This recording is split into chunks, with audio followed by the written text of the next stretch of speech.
पुढची बातमी पाहूया। अजित पवारांच्या राष्ट्रवादीच्या एका आमदारानं भाजपच्या आमदाराच्या विरोधात आता निवडणूक लढण्याची घोषणा केलेली आहे।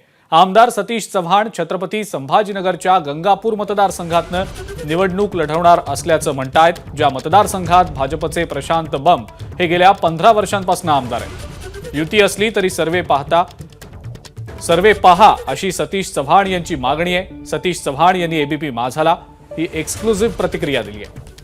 विधानसभा निवडणूक अवघ्या काही दिवसावर आली आहे। राष्ट्रवादी काँग्रेस आणि भाजपाची युती आहे।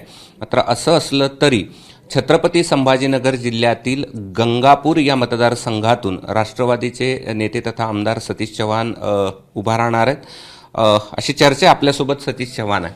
काय वस्तुस्थिती आहे? काय झालंय, मागच्या 2-2.5 वर्षापासून मी काम करतो या मतदारसंघात सुद्धा अस्वस्थता आहे। जसा म्हणावा तसा विकास या मतदारसंघाचा झाला नाही आणि त्याच वेळेस कार्यकर्त्यांची सुद्धा खूप घुसमट होते मागच्या 15 वर्षापासून। त्यामुळं मी काम करत असताना माझ्या लक्षात आलं की आता लोकांना बदल अपेक्षित आहे, म्हणून मी उभा राहण्याचा निर्णय घेतलेला आहे। बरं, पण तुमची युती आहे, तुम्ही राष्ट्रवादी आणि भाजपा एकत्र आहे? नाही, असं नाही, आता तसं राहिलं नाही।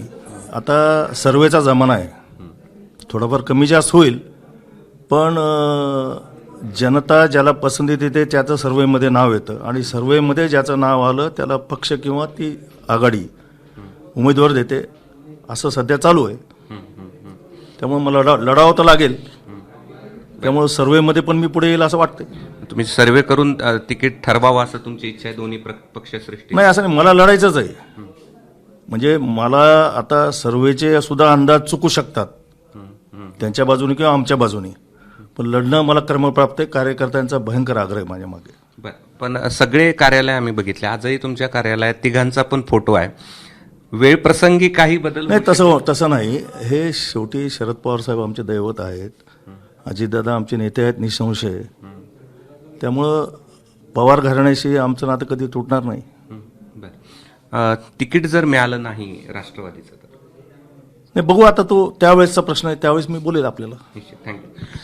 हे होते सतीश चव्हाण आणि आपण पाहिलं तर त्यांनी निवडणूक लढवण्याची या ठिकाणी घोषणा केलेली आहे आणि साहजिकच आता गंगापूर मतदारसंघातून वेळ आली तर भाजपा विरुद्ध राष्ट्रवादी अशा प्रकारची लढतसुद्धा होणार नाही असं आपल्याला म्हणता येणार नाही। कॅमेरामन धनंजय दारुंटेसह मी कृष्णा केंडे, एबीपी माझा, छत्रपती संभाजीनगर।